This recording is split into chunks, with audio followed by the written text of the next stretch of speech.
What's up, everybody? Wes, Dead Air Knipe here with Away. Typical Lydia.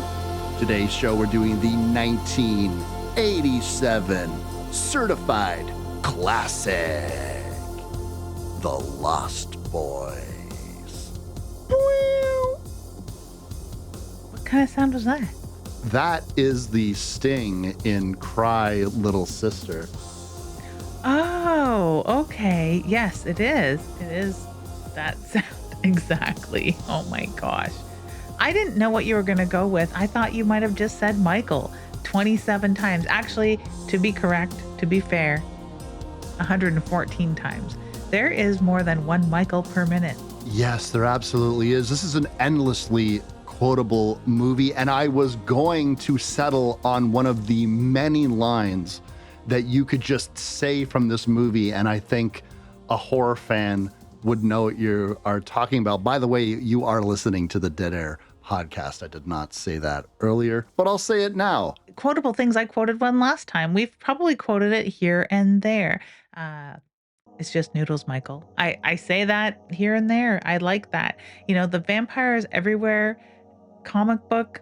I wish I could quote more Frog Brothers, you know, truth, justice, and the American way. I've definitely said that in my time as a joke, but I don't know if people get it, right? Like some of the quotable quotes in this film, you know, never grow old, never die. Maybe they'll get that one, but like they might not get truth, justice, and the American way.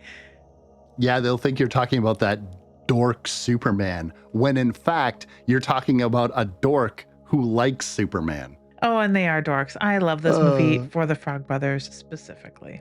I really think that that is the thing that a lot of people love about this movie, although oddly, I hear more these days about the greasy saxophone man than I really hear about anything else about this movie. But I mean, Kiefer Sutherland, Corey Haim, the two Coreys here at last. Like, there's so much that is iconic about this movie. And I think that this movie, almost more than anything, can really only exist in 1987. I know I said that about Fright Night, and in many ways, Lost Boys owes its existence to Fright Night just because they had proven with the success of that film that we can reinterpret vampires for young people, because we can take this notion of Anne Rice and combine it with Peter Pan, and you can make this this exact story that would appeal to the MTV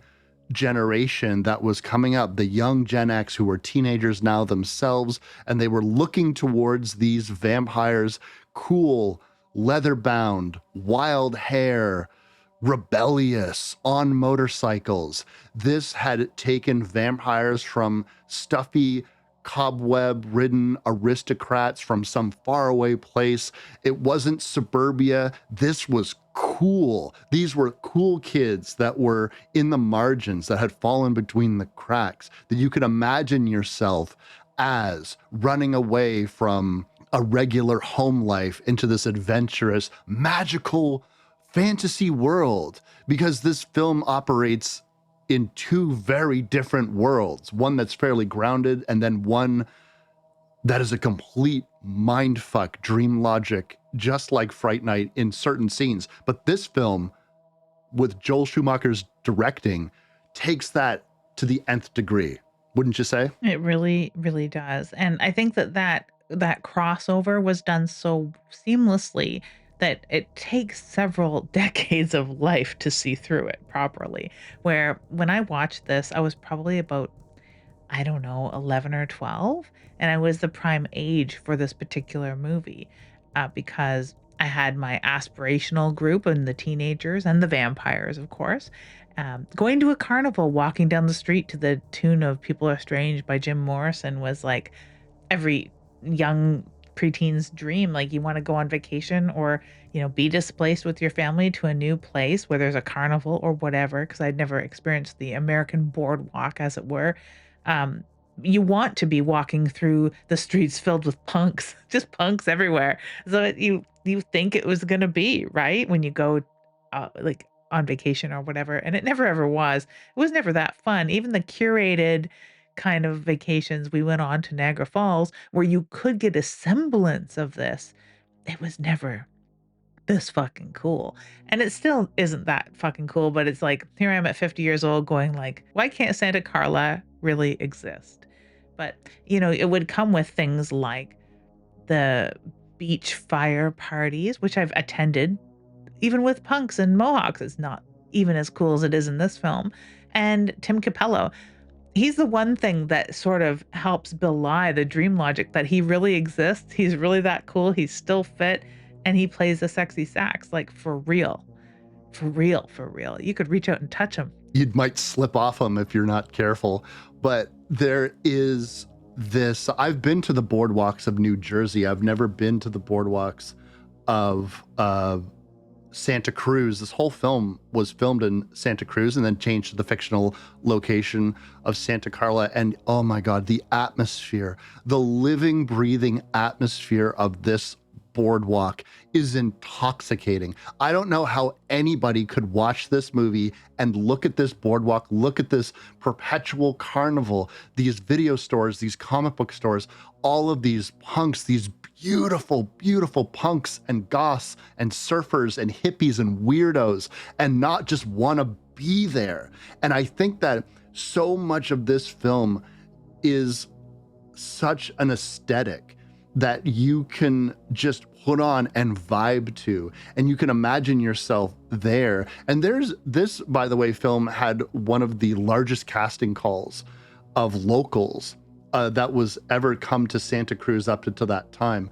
And all of these people are real people that came to the casting call that were chosen to be in specific shots. And anytime that somebody has a single, there's this one girl that, like Michael, I was obsessed with. And you only see her for, I'm going to conservatively say 3 seconds in the entire movie. And she is standing at the stairwell on the boardwalk, looking out longingly. And she just, like, in my young brain, this was this woman who just was like poetic and artsy and dark and brooding. And you can make a whole movie about some of these extras, I feel like. And I just think that this film sets up this world so fantastically. And it was so exciting to revisit this film. So this is a Lydia pick, but I'm almost too grateful that you wanted to do it. Oh yeah, I'd have to say it's something that we've alluded to over and over. It's like Alien and Scooby Doo, a film we talk about all the time, and it dawned on us that we hadn't done this before. So yeah, I wonder now. There is some crossover probably with other films and their extras because it is a filming mecca and it is the one-stop shop for that sort of look, this boardwalk look, surfer paradise or what have you. I bet you there's extra crossover. And when you talk about this brooding girl, I always thought that from Jane's Addiction, the lead singer, Perry Farrell's girlfriend, Casey Nicolai, was that girl to me. And I wonder if any of that band appear in this, or it's a lot like their film Gift, which is a very dark, almost a horror film. It's like a transgressive film. It's really good. So I do highly recommend it, especially if you like a lot of this beach culture, boardwalk culture, surfer culture that has a darker nature in a film. Like Gift by Jane's Addiction is a very, very good film. But yeah, she's that kind of girl. And I wonder if she is an extra in this film. It would not surprise me in the least. Flea from Red Hot Chili Peppers is apparently in here somewhere. Like, there's probably all sorts of other people that are in here. And we only know that there's Flea because we were watching it and Chris thought he saw Anthony Kiedis in the background, but found out that no, Flea's somewhere in there. Like, go figure. I think that's fascinating that they did such a good big call, and there probably are some famous people, maybe some people that have showed up in true crime since then that are in the backgrounds of this film. I absolutely love this look. And like I said, there's just nothing really like it here in Canada because we are the cold white north, although we are dying in a heat wave right now, like so much of the world. So it was a really good time to watch it because it's not specific to a certain time, I don't think. It could be happening closer into the fall, but it's hard to tell on the West Coast and the southern states. It really is. The vibe I get from this is it must be summer when the boys move from Phoenix, Arizona with their mother, and they're probably going to settle in, get the lay of the land, and then start school in the fall. But of course, since it does, as you say, take place in California, who the hell knows? But I will say that much to the theme of this Lost Boys runaway motif that is going on here, school does not factor in this story whatsoever. No, and they cut out all the scenes of Michael's job. Did you know that Michael had a job? what He what did. what do we have any idea what his job might be? He was a garbage man, basically. He was a beachcomber, like hired by the city to pick trash up at the beach in the mornings. That's wild. I had absolutely no idea. I thought it was such a snapshot in and of itself that their mom ends up working at a video store that like right on the boardwalk. And Yeah. again, there's just something about when you're in, again, like when I was visiting the New Jersey boardwalks, which I did many times because, I was dating somebody who was from New Jersey back in the day. And so I would come to visit all the time. And there was something just so unique about that place and that environment and how everything was so open. Hmm. And so there would be these ideas of these stores that we would have because of our bad weather all the time, just completely enclosed. Whereas they're like, oh, keep it out on the beach, keep everything open. And this perpetual carnival was so wild to me because, I mean, New Jersey has winters, but they still just kept this thing open for an extended period of time and just that beach atmosphere. And I could see why this was the focus, because what do you do in the late 1980s when you live near this boardwalk? There's no internet, there's no cell phones.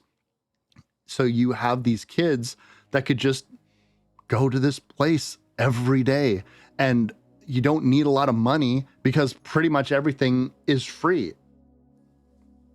Pretty much everything is free, and like the outdoor concerts and such. This was almost a reality in certain respects in the Toronto Exposition areas and a lot of Niagara Falls. Like I saw lots of outdoor concerts as a kid because we just toddle along and see these things.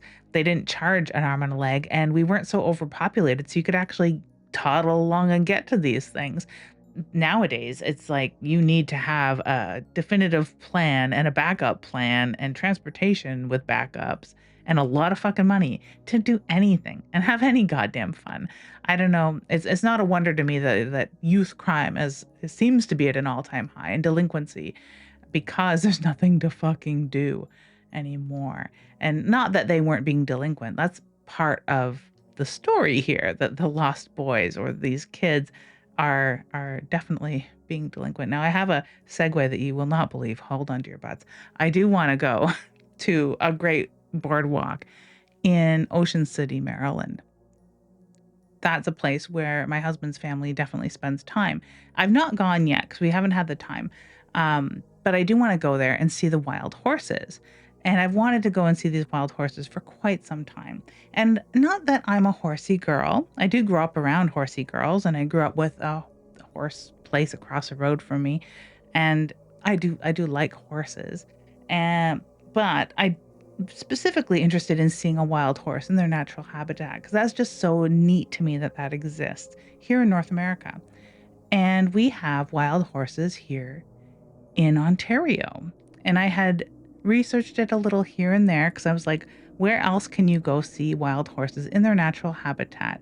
It seems a lot of them that are publicly available live among sand dunes for whatever reason, whether it be Ocean City, Maryland, or in the Maritimes. But there maybe are horses poking around in the forests of Ontario in the guise of the Ojibwe spirit horse.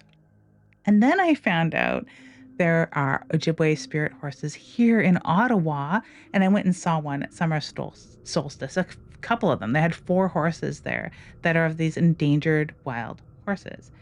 And I bring it up because I do feature the idea of Ojibwe horses in my new short story, Only So Far in the Woods, that is on pre-order now on Amazon, and you can find out more at lydia@peever.ca. So if you like this idea that these wild creatures, whether it be vampires or wild horses, can just still subsist and persist undetected, perhaps, or protected, then I think that my story and The Lost Boys is for you. So do yourself a favor, go to Amazon or go to lydiapeever.com or .ca and find all the links to make sure that you can pre-order that. That's coming out July 21st, and a print edition I have on good authority might be coming a month or so later. That's what I'm excited for. My Kindle, I don't have a Kindle, and the option for me to pre-order it was grayed out. But I'm definitely going to get that print edition, and you guys are going to want to do yourself a favor. $2.99. Come on, $2.99, and you're going to get a gorgeous cover. I love the horse on the cover of this thing, and so Thank you. You know, it's going to be really great, and I'm so thrilled that you sneakily, gang, don't like. It's like Wes knew the whole time. I found out when everyone else found out. And you'd think, well, Wes and Lydia are the best of friends. He surely would know. No. Why? Because I have a microphone and a big fucking mouth, and Lydia knows it. And so I probably would have wrecked the whole thing. So I'm really excited for that. And you guys we're going to talk more about it. We'll talk more when it gets, probably the next episode when it's out, and you could just get the book. And then when the print edition comes out, we're talking about it again. Yeah, and maybe we'll clip out a little clip where I can show it. Yeah, absolutely. I'm pretty excited about the wraparound. The wraparound, when the back and the front don't match, well, hold on to your butts. Seriously, it's gonna change the world. No, I am very excited, and yeah, it was almost a snap decision. This story's been in the works for like 2 years, but yeah, things have changed recently, and I had a little trip home. And I got to see a lot of dogs, and my own dog has passed away. So maybe I was in a frame of mind where not only I was reconsidering my own future as an author, but then in the face of all this AI stuff, right? Like, yeah. So we will get into it some other time. When you're talking about like what are the kids doing to occupy their time and they're not on their cell phones and stuff, they're running around the carnivals of Santa Carla. I in the midst of promotion, I went onto TikTok. So I do want to say a big thank you to everyone that had followed me on TikTok in the 8 or so months that I had not logged in there. Because I literally spent a half an hour clicking follow back, follow back, follow back on a whole bunch of people. It was like just a little bit crazy. Um, so thank you to everybody. But like I guess that's what the kids of today are doing with their time. Instead of running around in a carnival, they're sitting there on their phones clicking follow back on people. I don't know. TikTok's so aggravating to me, but I would much rather be baking in the sun, I guess, entertaining runaways, listening to Tim Capello wow us with his saxy tunes. That's a good way to set us up for the ultimate question of runaways. But what is this movie even about anyways? We got to tell them. This movie is about boredom and the distinct boredom of being immortal and a vampire, a powerful vampire at that, and a group of powerful vampires. What else are you going to do but fuck with people? Like that's literally what they spend most of their time doing. They are vampire motorcycle hooligans, if you can believe it. They're easy rider by way of idle hands. I don't know what else they do with their time. And if there's no Michael to annoy and to say the name of 24 times in an hour, what do they do? They fuck with their master, they fuck with the people of the boardwalk, they fuck with the teens of the boardwalk, they fuck with the runaways of the boardwalk. If not runaways, I don't know. Do they recruit these children that become runaways? How many of them have there been? How many other vampire clans are there? We'll never really know, but the one thing we do know is that they're bored out of their fucking minds. This conversation about immortality, the length of a vampire's life, the torment of immortality, really goes back to Anne Rice. And I know that you're very familiar with Anne Rice's writings, more so than I am. And Anne Rice was quoted as a direct inspiration for this movie. And I think that sort of what these exceptionally long lives, in certain cases of certain characters being trapped in children's bodies, not unlike Laddie in this film, or what that could mean for them, but also how you occupy that time and what type of person can you be, when the actuality is what Anne Rice's writing taught us is a vampire has a unique opportunity to be anything they want at any time, live a certain way for a certain while, and then continue existence in another light. And so it starts with the first question: how old do you think these lost boys actually are? That is so tough to say. And our favorite Canadian son, Kiefer Sutherland, had just come off of his first American picture, Stand By Me, alongside Corey Feldman as well, who were both transplanted into this film. So you could like draw this weird line between Ace Merrill, who he played in Stand By Me, as this 50s hoodlum, and make him a 50s vampire that has been transplanted into the 80s scene. Like, I think that that would work really well because he's the ringleader of the motorcycle gang. Motorcycle gangs are very 50s.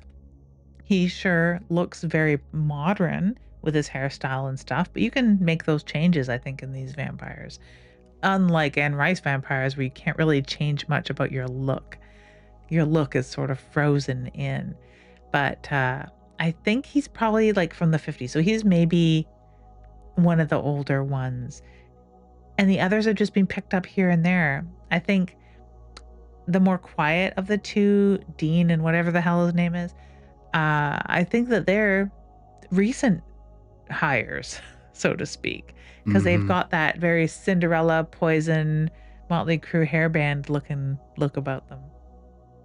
Yeah, I think you are dead on. There were so many parts of this movie that, going back to the 1950s of it all and another Stephen King story, sometimes they come back. There is an aspect to these biker toughs that have infiltrated from another time period. And this seems like the same kind of vibe, and we can go into the head vampire of it later on, and where I think that person plays into and where they're from. But this is a story that is going to bring us to the fictional town of, or city, boardwalk city of Santa Carla, Santa Cruz. I've never understood why they felt the need to call it a fictional place, because it is just Santa Cruz. It is, they don't change anything. They just call it Santa Carla. I suppose it's to give it more of a mystical element. Perhaps making it named after a real place makes it far too grounded in such a fantastic film. I don't know. What do you think? Maybe they had the same sort of problem that you get from Amity. Like, you don't want to have an Amity beach where you're ordering everyone today. It's the 4th of July today. You need to have them beaches open, Wes. The beaches will be open on the 4th of July. My God. They could have hedged themselves against that sort of reaction. Or the Texarkana moonlight murder. You don't want to have a town, even though they do celebrate it to a certain extent. And in Amityville, on certain beaches in New York, they do have like Jaws viewing parties where you can float on the water and watch Jaws. Some places don't, though, and they don't take kindly to that sort of notoriety. So maybe they were hedging themselves against that sort of thing. Um, Although they do dip right into all sorts of meta fiction, or bring up names of things. They have a huge Jim Morrison poster on the wall. They play the Doors music. They're very much, and sure, this is probably the director speaking through the characters here, but I also think that maybe those vampires are of an age that Jim Morrison is their biggest hero, and they were after Michael because he looks startlingly like Jim Morrison. So maybe that's uh one thing. Like, they also talk about Texas Chainsaw Massacre. So they're not completely outside of our reality. That's very true. I do like the Jim Morrison of it all. That door song, by the way, plays even during the trailer for this movie. Yeah. So it was definitely top of mind before the very famous Cry Little Sister song, which was chosen specifically for this. Joel Schumacher became enamored with that song, and it plays several times throughout the film. And we're introduced to this world, vampires first, although we may not know, but we might suspect, because they are hellbent for leather. They're no good nicks, and they're causing some trouble on the boardwalk, and they get kicked out and by the security guard, and we see our first vampire attack. And one of the things that I think is really deceptive about this movie is how chaste it is when it comes to its violence, but then how absolutely fucking brutal it is in other instances. And they save the violence for this movie for very specific moments. But for the first little while, our vampire attacks kind of could come off as anything. But I think that this first attack, where we see the security guard lifted in fear, pulled up from his vehicle, the car door he's holding onto pulled with it.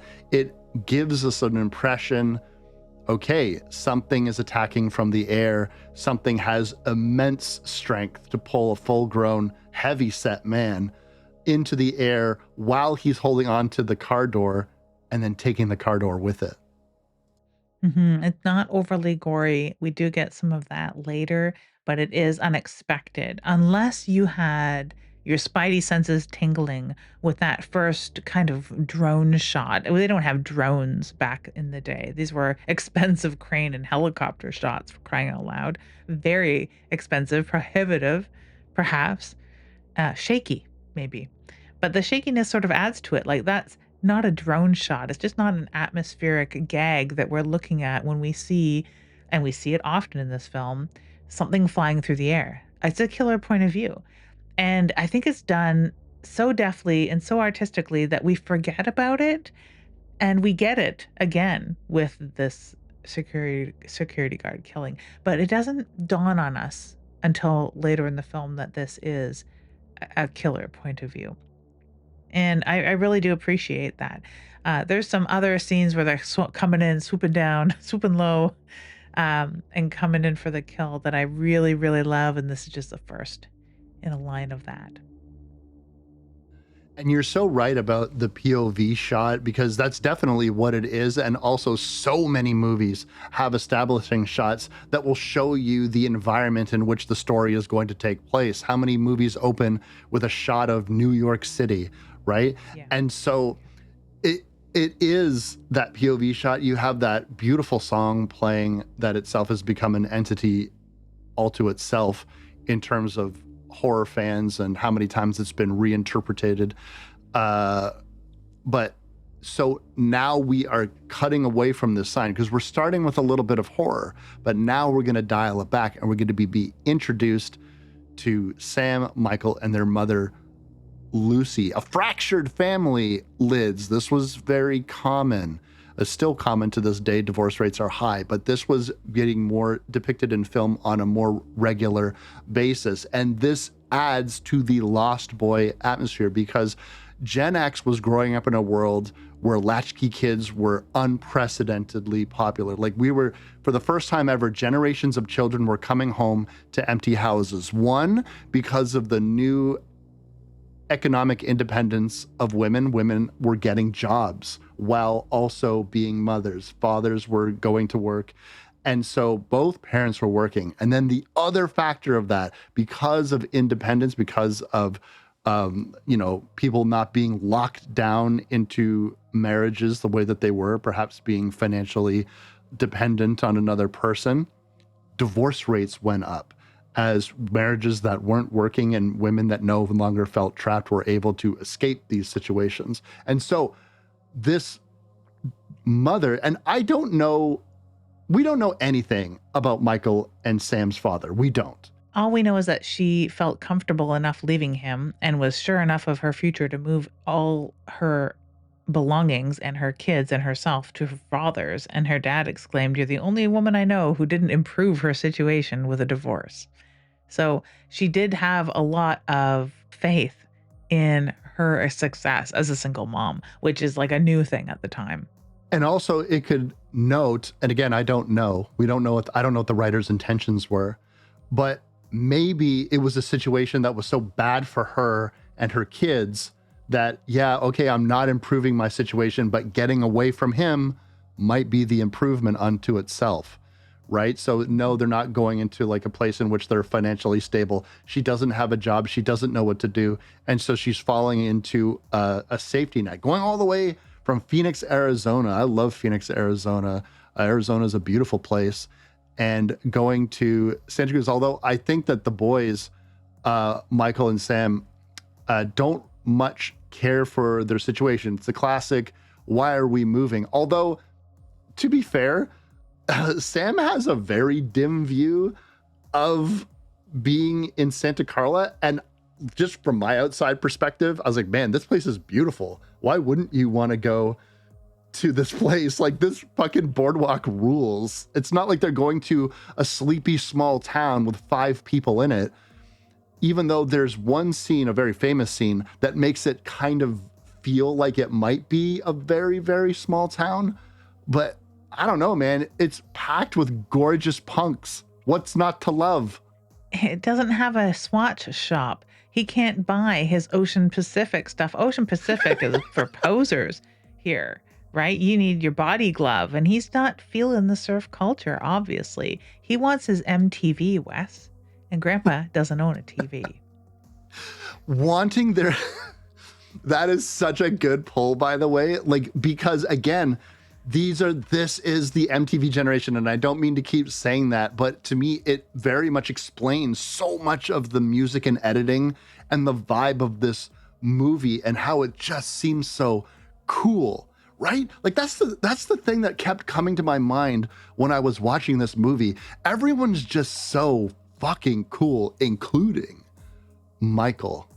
What a heartthrob. Oh my fucking God. That hair, that jacket, that bike. I'm in love.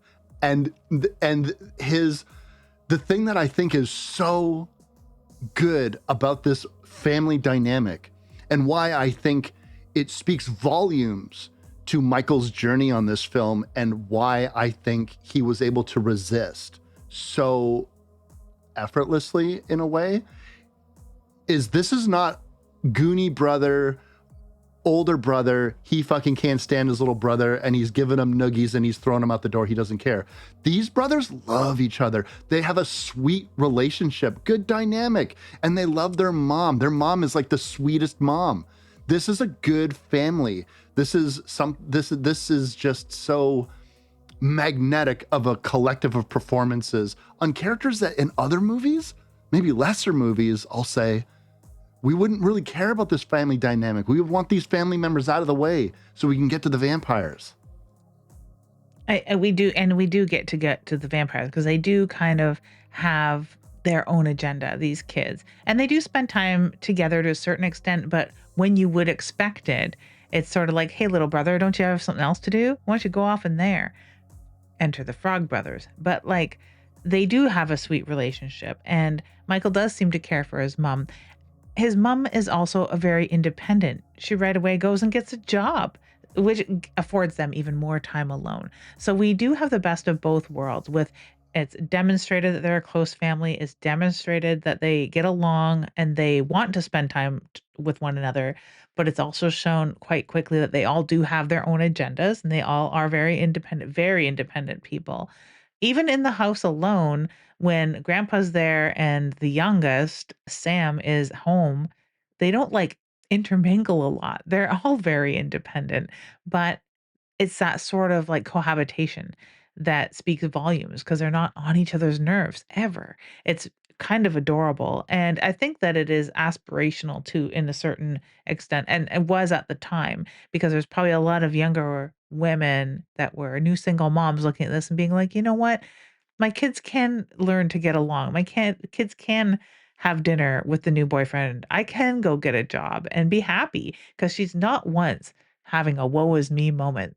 There is a time when she's sort of snuggled up with a tea by herself, but it's really just, I think, decompressing after a long night shift. even that dynamic of the new boyfriend, which by the way, we are introduced to Max, who is the person that is very taken by Lucy and very taken by how concerned she were about a kid. Like she's the type of mom who's like, give these kids eating out of the garbage, can you go and give them some money? Oh, there's a lost kid on the boardwalk, can you, let's go and see if we can't find you your mom. Like, and Max, who's the owner of this video store, who Lucy enters because she sees the help wanted sign. She's hired on the spot. He is very smitten with her. And so they are going to pursue a relationship. And I love how throughout this film, the Michael and Sam are very supportive of this relationship once they get clear up some things in their minds at the very least. And even to the point that Sam is going to try to articulate to his mother, I don't have a problem with you dating. Like this is not that, right? He has other more important problems than some dorky dude that wants to take their mother out. But Sam has other stuff to do too, because Michael is going to be shall we say enraptured by, when we've all been there, gang. You're in a crowded space, the sea of humans part, and you see the most beautiful person you've ever seen in your entire life, and you are very fixated on that. I don't know what the game plan is. He is just following Star around, but he seems to be like, I got a leather jacket, I got flowy long hair, I'm a good looking guy, I'm gonna make this happen. Sam is going to go off and he's going to find a comic book store. This comic book store is very famous because it is owned by the Frogs and employs the two brothers, the Frog brothers. Edgar and Alan Frog. Frog. It's a great last name. I mean, his parents Memorable. are the hippies passed out in the corner at all hours. They don't like care what their kids are doing at all. I guess maybe they can keep a little eye on them because they are employed at the family comic book store. I mean, this is like having Rock Junction back in the day, not the Rock Junction that it became. But when Rock Junction was super cool, that's what I pictured. If Rock Junction had comic books, it would have been this fucking store. Or like the Silver Snail or something in Yeah. Toronto, just like a very big, well-worn comic book store. There's no rhyme or reason to these comic books. It seems to be like a lot of back issues. They make some adorable comments about, I think it was, I can't remember if it was Batman number 4, number 14, and there's only 5 copies in the world. I'm like, what are you guys talking about? but and then to prove his bona fides, Sam informs them that they're keeping their Superman comics in the wrong place. Sam is pretty quick on the uptake, and he realizes that he could be kind of feeling out these two brothers who could be kind of bullying. They're kind of busting his chops, giving him a hard time, but he meets them where they're at. But he also is attempting to, again, like I say, prove his bona fides. He's trying to ingratiate himself because fuck yeah, I like comic books. I have a question for you though, because there's a lot of plot points in this film that happen very quickly, but they're Mhm. explained later. The Frog Brothers are the one element of this film that I find very interesting. Why do they instantaneously, do you think, attempt to warn Sam about vampires? Do they do this to literally every customer that patrons their store? Or is there something specifically about Sam? I think it's partially Sam because they would probably be looking for help. Eventually, maybe they're going to recruit him into their vigilante group of anti-vampires. Um, maybe. Maybe they do this to everybody. They seem to have a lot of copies, and they have their name and number on the back of all of them, of the comic forever emblazoned in my soul, Vampires Everywhere. There was a band called Vampires Everywhere that changed their name to the Living Daylights, and ever since then, I just can't bring myself to listen to them. Yeah, it's But not when the they were same. Vampires Everywhere, I fucking loved Vampires Everywhere just because it was like, "Hey, someone else cottoned on to what a cool name that was," and the whole idea behind Vampires Everywhere. So, I guess they make this comic book, the Frog Brothers themselves. They must, they simply must. It is the guide on how to deal with the vampires in Santa Carla. And they do approach him with like, "Here's one comic book you don't wanna be without." And Sam's all like, "I don't like horror comics," which he says a couple times to them because they push this fucking How to Survive Vampires comic book series on him a couple times. Um, but they're like, "No, this'll save your life." And I think that they do this to everybody who shows an interest, people who are new to the town, perhaps, because when you're new to a town, if I w we haven't moved for a long, long time, but if we were to, the first places we would check out is, like, music stores, used music stores, bookstores, comic book shops. So they must get a lot of their kind there. And maybe as soon as someone's, like, saying something other than, "Oh, just passing through," when they're like, "No, I live here now. I want to see the local comic book shop." They're like, "Vampires everywhere." It's a bit of a void comp test too, isn't it? Because I suppose if you were to take the comic book and take it seriously, the Frog Brothers know you can hang, and perhaps they'll invite you deeper into the world that they know. This is a brilliant masterstroke of characterization. I think that Mhm. introducing the Frog Brothers in a comic book store, you're not showing, because in another movie, this vampire expert might be an old, broken down man. They would be in a Yeah. big Gothic library. They would be, let me tell you of Nosferatu. And they would hand you a big book. Yeah. This is the new cool young version of that. Geeks in comic book stores. They're dressed cool. They're like dressed kind of like punks. They got like denim vests and headbands, and they have this cool vampire comic book that looks like it's just a blast to fucking read all by itself. And if it helps you with the tools to save your life, no problem. And then it it's just such a great way to introduce this lore and introduce that Sam might have allies for what is about to befall Michael, because Michael has found his way to Star, and Star is agreeing to go on a ride with him on his motorcycle, but not before he is surrounded by David and Marco Alex Winter. It's crazy what a minor role he has in this, with almost like no more or less dialogue than anyone else in the vampire gang, with the exception of David, who is the leader of that gang and has the most dialogue consequently. But of course, he Mhm. would blow up later in other movies and become a director and writer in his own right. But it's just interesting to see him in this role now. And you think that this is going to be, oh man, we got a girl. I've clearly wanted to take this guy's girl out. It's probably David's girl. He's going to challenge me to a motorcycle race, like just classic 50s stuff, almost like I'm going to challenge you to a drag race for my girl. Like that type of stuff. Michael says, I can't beat your bike. And which I think this exchange, like, shows that Michael is pretty grounded, because he's not chuffed up with this testosterone, like, oh, I'm gonna fucking beat you. Like, he's realistic about, like, I can't, your bike is better than mine. I can't beat you in a race. And then David does the line, it's like, you don't have to beat me. You just have to keep up. And it's when they all go down the stairs and Michael has that bit of hesitation before he gets the gumption to go down the stairs in his bike, which is dangerous. And I think it's like crossing this threshold into this fantasy world where there's a dream logic. And I know we said that in Fright Night, but here it's even more elevated, more dreamlike. This is what Joel Schumacher was great at.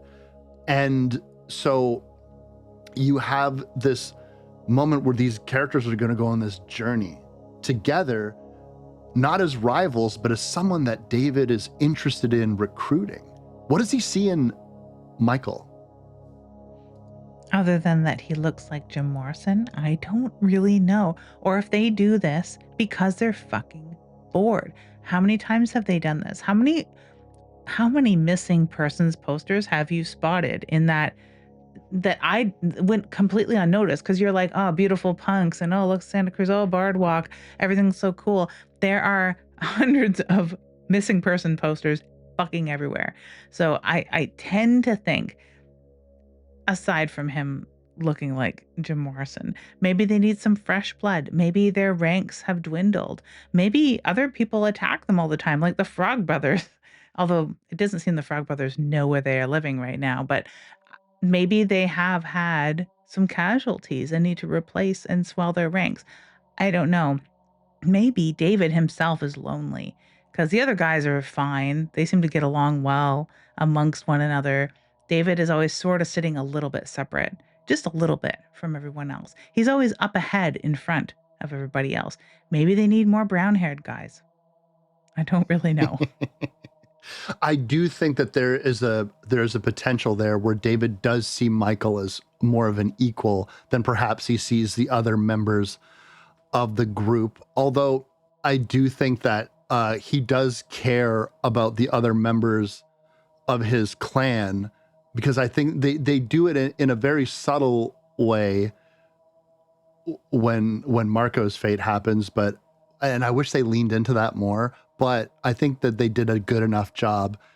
But we are going to get into this situation where we are going to be brought down to this exquisite layer. And if you ever doubted that Joel Schumacher was on the job, and you started with Batman Forever and Batman and Robin, and you go back to this, he's like, there he is, this layer, this sunken gothic hotel that is there was the Santa Carla earthquake of 1906 or 1909 or whatever it was, and that had sunk in this place. They have that Jim Morrison poster.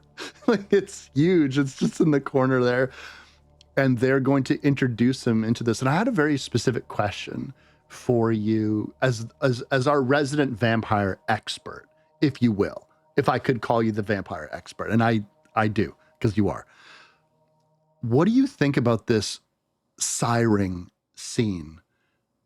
Because I don't know, have we ever seen one that went like this before? Rarely. And I think it in some circles you would say, oh, well, he can't become a vampire because he didn't choose. You have to choose. And that's the only way that the little vampire sparkly bloods actually work. Being tricked into becoming a vampire, I've sort of used an accidental vampire tactic of a baby accidentally drinking vampire blood when they're very little in a book of mine, Nightface. But so the accidental vampire, you don't need to have to choose in some taxonomies of vampire. It just, if you get bit by one, if you end up ingesting the blood, even accidentally, there's been very rare occasions in like vampire lore of fictional vampires, of course, we're talking fictional, do become vampires without actually drinking from the neck of another vampire or being fed from the wrist of another vampire, which is always the very common thing. And that seems to be, they get bit and then you have to also be fed the blood to replace what the vampire had drank from you or something like that. That usually seems to be the way that you're being made. But yeah, you could just pour this bottle of wine into the water source and turn the whole town into vampires, it seems, which is, that's a fun idea. But I don't know, I wish that there was a choice. Usually it seems like the fair way for someone to choose that sort of curse that immortality is, right? And it sits well with these hooligans, but I'm sure if they had had a choice, maybe they would have said no themselves, and that's maybe what David's hedging against. It's interesting that much later on in the film, there is a point where someone says something like David was keeping a secret. And we never really know what this secret that David was keeping was. And maybe that has influenced his choice in Michael, in that maybe he knows more about the grand scheme that unfurls. We'll talk about it when we get to it at the end. But like, maybe he knew something more. That's why he didn't choose Michael. Michael was chosen for him. So there's no question of asking Michael, do you want to join us? You're going to join us. He keeps saying, join us, Michael. He doesn't say, do you want to join us? It's not a question, really. It's more of a command. It's very interesting. And yes, I 100% agree that I think that David had an assignment. But Yeah. I don't think we as the audience are not meant to know that. And I don't think anyone else in the gang knew that either. I think that David knew what he was doing. Nobody else knew anything. That's what I think. But when we get to the scene, and by the way, we did gloss over it's just Noodles, Michael. David does demonstrate a bit of magical hypnosis powers. He could make it seem like rice is maggots. He could make it seem like noodles are worms. And it seems that he is able to, at the very least, present Michael with certain things that are not actually happening. This is the good indication that David is not your run-of-the-mill vampire, that perhaps he is older and he has access to more of the psychic abilities that some older vampires have. And he could put the whammy on David. But there's also a more literal interpretation about what is going on. Michael is a person that was lured away by a gang of rowdy teenagers that offer him a mysterious bottle. This could be drugs, this could be alcohol, this could literally be anything. And he is crossing that Rubicon into this world of a no-good-nick. This is what parents feared. This is the anxieties that horror movies of this time period were playing on. What are our children doing? It's 10 p.m. Do you know where your children are?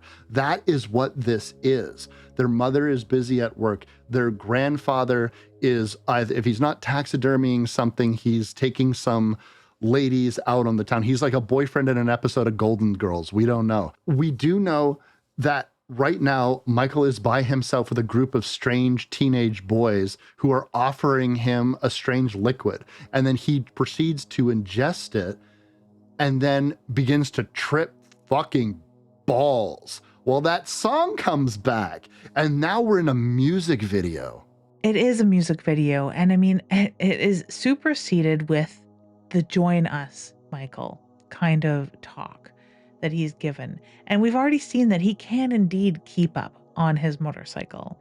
So when they go tearing ass through the mist, he can keep up just fine. They end up on a train trestle. And this is quite the famous scene. And this is depicted in Ghoulish Gary Pullen's alternate poster for The Lost Boys. This is depicted on t-shirts. This is depicted in a lot of places. It's the 5 youths hanging off of a train trestle. And I don't know, it's never dawned on me, even in my misspent youth, to do anything around a rickety old train trestle, especially an active one where a train still passes. You can hear the train horn in the distance during this scene at first. And then you feel the train and hear the train horn directly above you in a moment, because they're hanging off the bottom of this train trestle. And we haven't really gotten beyond a bit of the glamour, as Anne Rice would say, what these vampires can do. We may have not cottoned on to our killer point of view swooping through the air at this point either.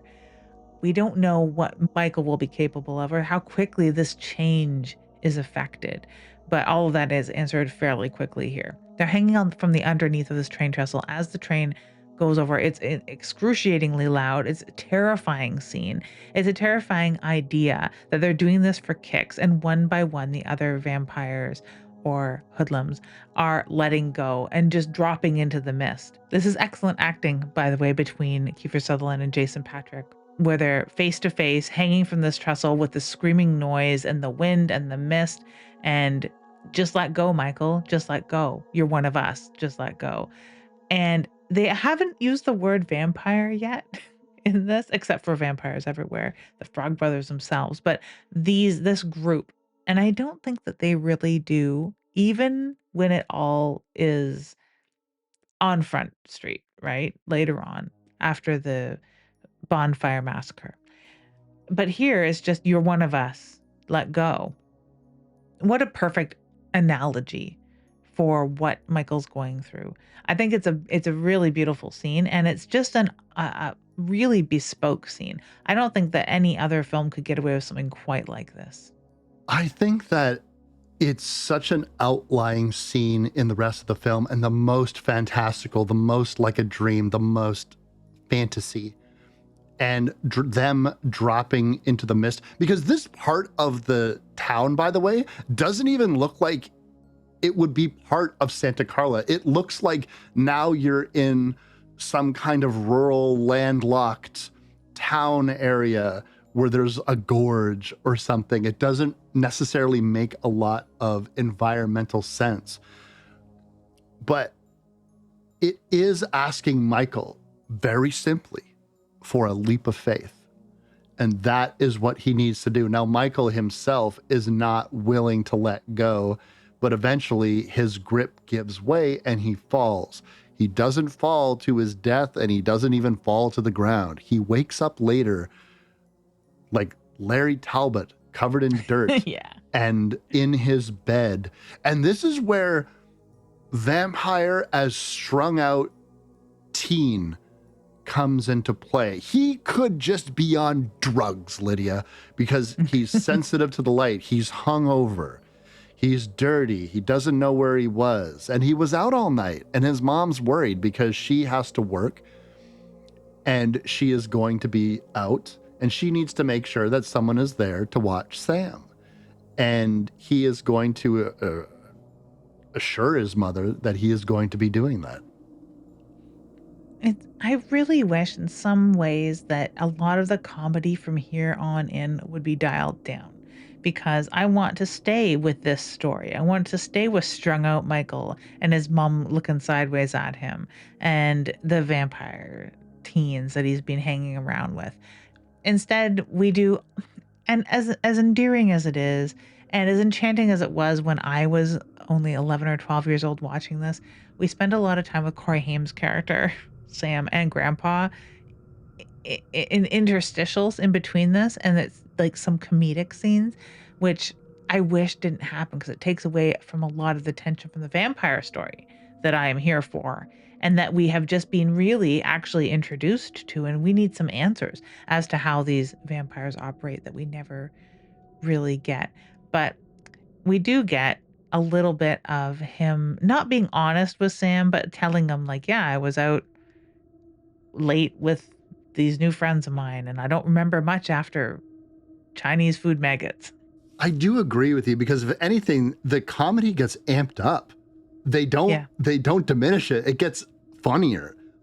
Like, and also Grandpa's hilarious. Like, he really is. That's a whole different movie that he's in, I think, in his head. and so are the Frog Brothers. There's way more jokes from the Frog Brothers than I remember. And particularly this dinner scene that's going to be coming up in a little bit. But first, Sam is going to, probably because he's been reading these comic books, filling his head with nonsense, courtesy of the Frog Brothers themselves. Because when he encounters the Frog Brothers again, they're going to give him even more comic books, more vampire comic books for him to get even more information on. And I don't know if the Frog Brothers suspect what has happened to Michael. Maybe they saw him go off with David and the gang. Who knows? It was all on the same boardwalk. It's entirely possible. But we know that Michael himself is not himself, and he is exhibiting not just sensitivity to light, Lydia, but also he can fly. We kind of have a take on Salem's Lot, this sequence in which Sam encounters Michael. And what I do like is when Michael's in trouble, he doesn't try to really handle this himself. He does go to his brother, who's freaked out, understandably so. And Sam pretty much instantaneously just surmises he's a vampire. Yeah, right away he's like, look at your reflection. And his reflection isn't totally gone. It's like sort of half disappearing. Like, he's definitely half changing, which I think is a nice touch, that he didn't instantly become a vampire. He's sort of on his way there. But right away, Sam's just like, my brother, goddamn shit sucking vampire. Which, what I've understood watching this was with Chris was really fun. As watching every movie with Chris is, but he watched a taped off TV version the most when he was younger. So he had, and it was on TV a lot apparently, but in a censored form. So all of the really bad gore, there was like some gore, but like there was a few scenes that were not there. And there was, all the swears were cut out, all of the drug use or allusions to drug use were cut out, which is just wild to me that these little innocuous nods were taken out. And Yeah, a blood-sucking vampire was what they dubbed in for shit-sucking vampire. Like, I don't want to meet the shit-sucking vampire, thank you very much. So I think I wouldn't have noticed as a young person that that was swapped out, but it was just weird to me that this reaction, this kind of great reaction where someone who doesn't swear very often and doesn't like horror comics suddenly is like, my brother's a shit-sucking vampire. He's mad. He's so mad. He's mad that vampires exist, let alone that his brother is one of them. So I thought this was a really great scene. But he also has ideas on how to help him, thanks to the Frog Brothers comics, right? That's the purpose that they served as manuals. Kill all vampires and vampires everywhere. Two comics I really need in my life. We do need those comic books in our lives. They need to kill the head vampire. Again, this is more Salem's Lot. This is more this idea of there is our leader that spreads this infection. We can suspect who it might be. And we are going to try to eliminate the candidate, so to speak, beforehand. There is an interesting part of this lore that I really want to talk about, which is this transitional period that Michael is in. And then we find out that he's not the only one in this transitional phase, because so is Star, and so is little Laddie, this little boy that they have in their gang, I suppose, contributing factor to like the whole Peter Pan Lost Boys aspect is you have somebody who's exceptionally young, who is also a vampire. Drinking from this bottle kind of makes you a daywalker. It kind of gives you all of the benefits of being a vampire. And especially towards the end of the movie, I don't really see what the downside is to being in this transitional phase, but you're not all the way there yet. You're not really Nosferatu. You are not a creature of the night. You need to commit your first kill in order to consummate the transition, shall we say. Mm-hmm. And they are going to demonstrate this by bringing Michael. David and the gang are going to bring Michael to this beach party. There was a part of me that when I saw this scene, I had wondered if this beach party was in the back of the mind when I was writing an issue of Teresa in which there's a massacre at a beach party.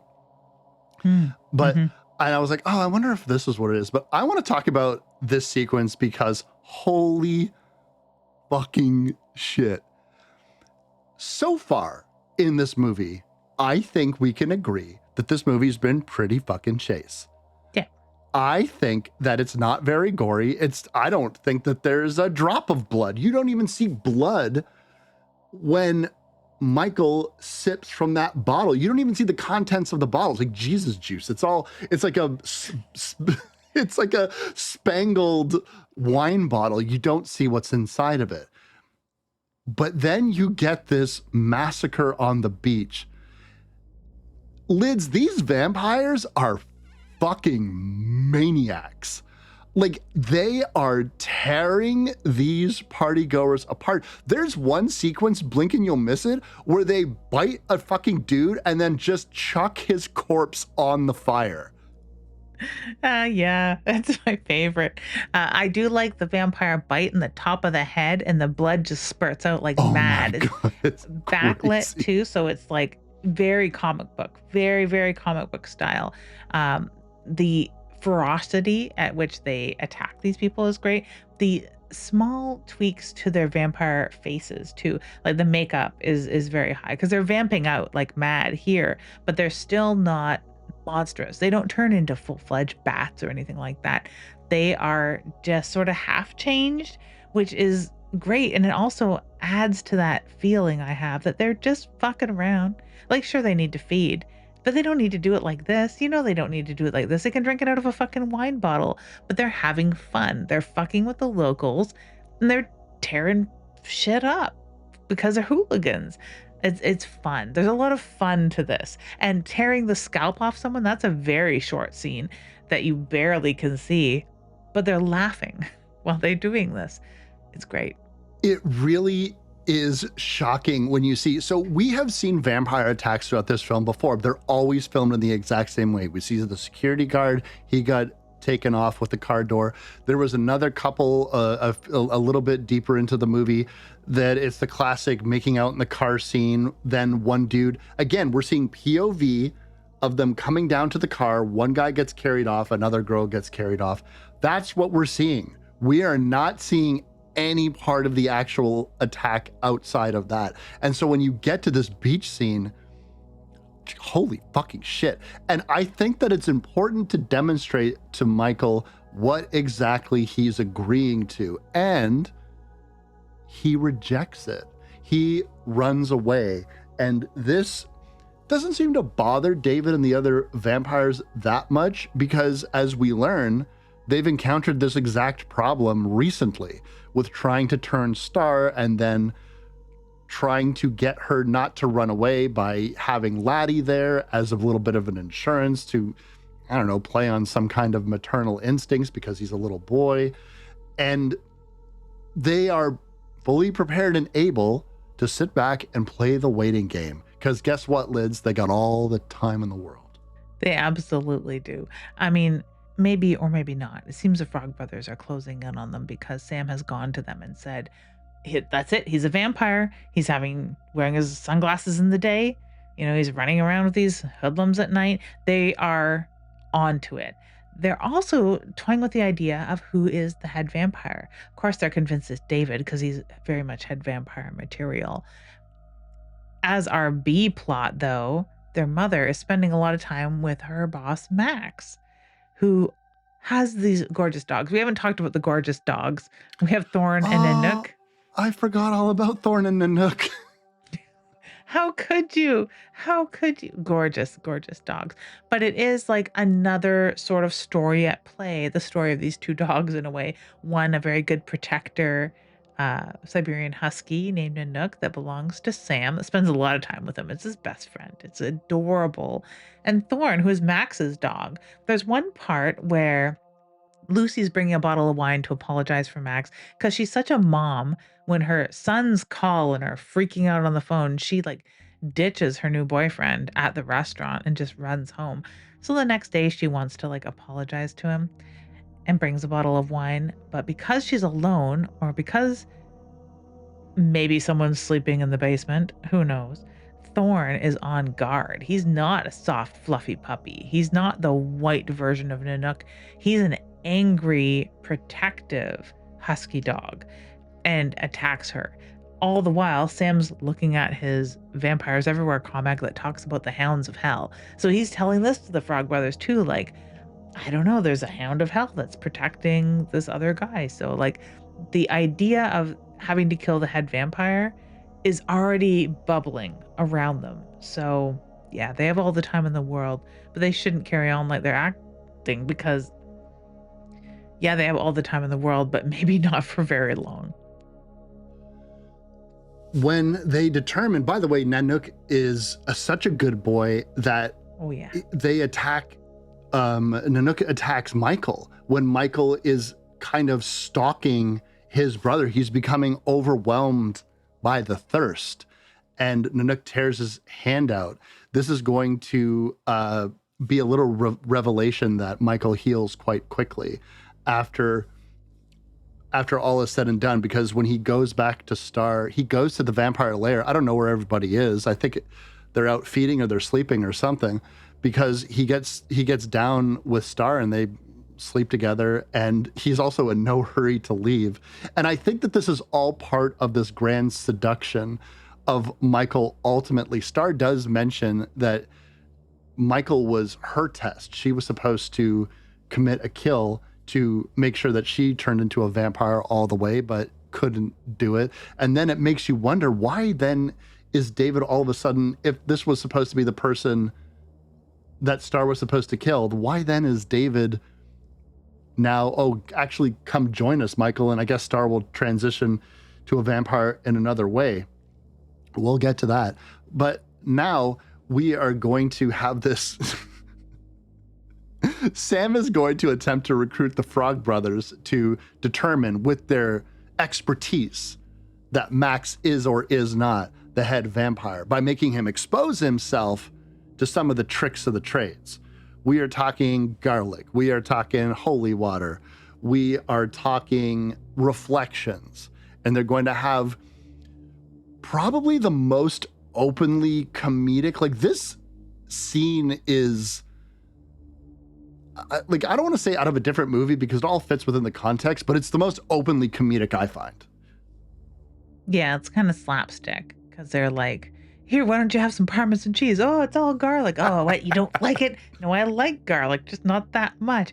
And then hit the lights and stuff it, like a mirror right in his face and then hitting the lights again, and he's like, "Ah!" Like, yeah, it is very, it's a very, like, Monster Kid kind of scene that's very slapstick, so I mean, not my favorite thing, but it's very effective because it gets out of the way really quick too. So you got to give it a little bit of credit there. It establishes a lot of things which make no sense. And this was a question that even before watching this, me and Chris were talking about this, like vampire rules, probably because we're watching a different vampire movie, about if you invite a vampire in, does that render all of the rules moot?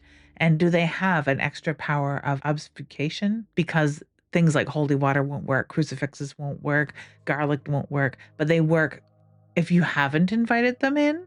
Like, it makes no real sense. I like the reverse of this, like let the right one in. What is proven when you don't invite a vampire in, what happens if they cross your threshold, and we get to see that in that particular type of vampire, and it's brilliant. Instead, we get told later by Max that none of these things work because you invited me in. Indeed, he was invited in by the head of the household, which was basically Michael, because he's the man of the house, and he even says so, which is so weird. I've never heard this particular rule, I will put in. I've never ever heard it, and I've never heard it anywhere else. Have you encountered this loophole that vampires can get through? Never. I think this is unique to this movie because Yeah. of all of there's also something else that they had mentioned briefly talking about vampires glowing in the dark. That was another thing that I was thinking about where I said to myself, I don't know if they've never said that before in this movie, and I've never heard it in any other movie because one of the things about the lights turning off was, well, he's not glowing. We can't see him in the dark. We'll just turn the lights back on, and then there's a reflection. The reflection is all very standard. The garlic is standard. The holy water Yeah. is standard, although we'll learn later that garlic is not a factor to them specifically. So again, much like many other vampire films and narratives in general, they seem to just want to be picking and choosing and whatever suits this. Because also this transitional period of you're a vampire, but you're not a vampire. We have seen kind of partial transformations in vampire lore before, but nothing specifically like this. Nothing that says that you need to do your first kill that I can remember at any rate. But I do think that it's interesting as its own self-contained thing because there are other Lost Boys sequels, and this comes into play in those movies. So at the very least, it's contained to this Lost Boys universe. They can also cross running water. We've seen the opposite with this transition period where the vampire needs to feed on you for 3 days or nights in a row. That's far more popular than this obverse version where you need to feed before X amount of time, or what happens? You explode in a fucking pile of ashes? Like, I don't know what's happened to Laddie, and I suspect Laddie has already fed. That's what I suspect. I thought Laddie was a little girl for the longest time. It wasn't until about 10 years ago that I realized Laddie was their name and Laddie is a boy. So if you're out Oh, there and you think Laddie was a little girl or of indeterminate gender, I mean, that's fine because I lived my whole life thinking Laddie was a girl. But yeah, I've never quite seen these specific rules, and I like that they've picked and chosen because that's the fun of writing vampires is you kind of have these conventions all set out for you and you can pick and choose or you can decide like you could look at these and be like, well, they're, didn't come from somewhere where the local custom was the fear of garlic, or you can go right down to Carmilla and be like, it's not necessarily garlic, but it's the scent of the flowers of the flowering allium plant that can drive them. So it's not the garlic, it's the fresh flowers, and it's not growing, it's dead, so it doesn't work. Like maybe that's it. And these would be vampires that have never encountered fresh blooming garlic or allium. So Maybe that's part of it. We could subscribe a whole lot more genius to this movie than is here, but that's the beauty of these small hints as to the way that these vampires operate. I also viewed the whole thing about not being able to cross like a threshold unless you're invited into the home as just like a straight up barrier. Like it would almost be like a force field or Yeah, something. I think that Let the Right One In did it the best because it showed how it's just not in a vampire's best interest to do that. They yeah. will die.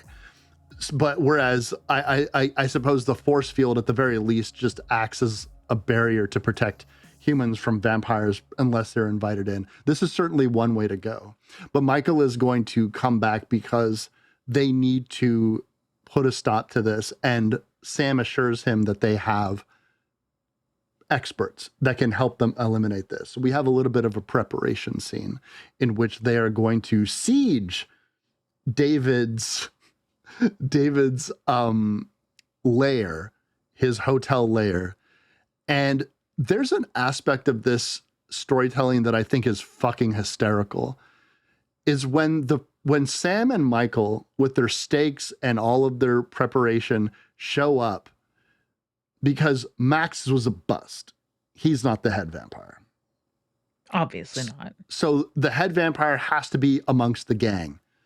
When they get there and they see all of these guys, by the way, no coffins. They're literally hanging upside down like bats up into the ceiling. One of them remarks that perhaps this entire layer is like a coffin to them. They don't know who's who. They don't know who David is, who Marco is, who any of these guys are. They just know that they're vampires. And so they fucking guess. And so by guessing, they kill Marco. And this is a very cool staking scene, which I like quite a bit. It's very visceral, very gory. And Marco cries out in pain. And this is not one of those things where ultimately vampires are entities that you must kill in their sleep, which makes things sort of anticlimactic sometimes. But in this case, the screams of Marco as he's being staked wakes up the others. And David and the others are going to try and get them. And then we get to see the effects of sunlight on David. And when David Mhm. pulls back, when the Frog Brothers and all of them manage to escape, we see that single tear go down his cheek. And it's got to be of the death of his comrade Marco, who is his family, and I'm sure they view them as family. I do love my emo vampires lids. I do love lamenting. I love the tortured reality of immortality. I love vampires as a curse. And I love the idea of a found family getting destroyed for simply existing by these vampire hunters, as competent or incompetent as they might be. They don't lean into it that much because David kind of takes that sorrow and that pathos, that one single tear, and that turns to rage. You're dead meat. It's such a brilliant little scene and such a happy accident because, from what I understand, that single tear was a real tear. And it was due to the prosthetics, due to the contact lenses were so uncomfortable and Really? painful. Yeah, it's a real tear, and it's Wow. just happy accident, sorta like the bat swooping into scene during 9/6 or 9/76 Evil, like, just a perfect little happy accident. Um, Wow. like, That's cool. I didn't know that. I thought it was great. I thought it was a really a great little scene, and it sort of lends a little more lore to David and the way that he interacts with the rest of his coven. I always thought like this introduces two things to me into these vampires and the way they operate. I really think that when he was being staked, when they staked Marco, that the other vampires were still half asleep and crying out, sort of like this, reciprocal kind of shadowed, mirrored pain amongst all of them, so there Like was they a can little bit of like a more. yeah, like they can feel Yeah. each other. Yeah. Yeah, like bees behave in this way and other animals and ants. That's how what I had envisioned, and that they eventually wake up. It's not that they woke up because of it. But yeah, so I because their eyes are still closed at first when they all start screaming, which I really love. And another thing that I only noticed last night, their blood sparkles. When the Frog Brothers are exiting the cave, all afluster because they fucked up bad, they're covered in sparkly blood. I never Hmm. noticed this before, and it's not something that I look up, I don't spend my time looking up Reddit about Lost Boys lore, but there is a lot of chatter about the sparkly blood, and that the Twilight vampires weren't the first that sparkled, and apparently they had added some sparkle to the fake blood to give a little more rock star edge, and I think this owes to the Lestat of it all, where Lestat is the head honcho of a very popular rock band in his lifetime. So maybe that's part of it. Had you ever noticed the sparkly blood before? Yes, I did, but I had never looked it up. So Mhm. I was never 100% sure that it was supposed to be part of the blood or if it was Yeah. just other debris and detritus because there's a lot of stuff in that area. There's a lot of dust. There's a lot of shit that gets kicked up during this exchange. And Yeah. so, yes, I noticed the sparkles, but I never knew it was supposed to be part of the blood itself. Yeah, it is. And it's so because I would have passed it off had I noticed it earlier because so much of the clothing that Star wears sparkles. And everyone, like we mentioned in Michael's amazing jacket earlier, he's the only person in this whole fucking universe of Santa Carla that has a normal jacket because all of oh my god, Corey Haim's outfits are outrageous. Every jacket, the jackets that Max wear are weird. They're alien looking, that nothing fits him right. It's so weird. His wardrobe is Yeah. out to lunch. All the vampires have bedazzled fucking denim, which is sparkly and studded and colorful and painted, which was all the rage at the time. I'll have you know. Like, I definitely had a jacket that had different patches of different colors and a little bit of like zebra stripes sewn into a big mosaic of stupidity and a bunch of like bejazzles. Like, Yeah. Marco's yeah, but jacket just has stupid like cheetah print on jewels. it or some shit like that. Exactly. Like, that was a whole trend, and there's so many ugly, ugly, ugly, ugly jackets and regrettable fashion choices through this whole film. Like, it's crazy. So, I would have believed that it was just there happened to be a bunch of glitter in there that fell on them. And who knows? It's like an old-timey hotel. There could be all kinds of crazy paint and stuff that would have sloughed off. But the Frog Brothers themselves aren't sparkly people. They're another group of people that do dress fairly normally, but to have all those sparkles on them all of a sudden it stood out so much. I can't believe I'd never noticed it before though, really, honestly. We got a bit of a problem, Lydia. The issue is when the vampires know where you live and you didn't kill all of them when you went to go kill them and you just killed one of them and they definitely saw you and they know where Michael lives. That means that once the sun comes down, they are coming to you to kill you. And they know this. There's no place to run and there is no place to hide. Also, Laddie and Star have gone along with them. So the vampire ranks are officially three guys, three dudes down from four, and then Laddie, who knows what if you could get him to attack. By the way, I do like that Laddie, his face is on a missing milk carton. You could see when they drop milk on the floor. But we need to prepare. The Frog Brothers collect holy water from a church, these big canteens. They got bows and arrows. They create a garlic bath. What do you think about this preparation for a vampire siege sequence? There's a lot of kid logic in my mind to this. There really is. But it also, I was a kid when I was watching it, right? So these were my little Teen Beat magazines, Heroes, right? There's a whole bunch of Teen Beat type magazines and Tiger Beat magazines, centerfolds that adorn the room that Corey Haim is in, which is just so weird because he was in the pages of those magazines that the Rob Lowe poster was taken from. So, like, yeah. I was of an age where this all made sense to me. This is what you would do. This is what you would do. You would bust into the church and steal their holy water. And I really thought you could do that, that you could just walk into a church and take some holy water. I mean, why not? It's in all the movies, so they do that here. I like that they contaminate the tub full of water with holy water to make it a whole tub full of holy water. I did not know that that is how holy water worked, but I do now, and I'm definitely gonna save that note for when the vampires attack. I like it that they're using water guns. I mean, duh. Now you have a whole tub full of holy water. Why not? It probably set a trend too, because we've definitely seen super soakers used in vampire type attacks. So yeah, I like it. I do like it. I like it quite a lot because it's not totally childish. It's not Babadook level. Let's fight the monsters with our little cardboard swords. By the way, you can go to a church and get holy water if you so inclined. The basins are right by the front door.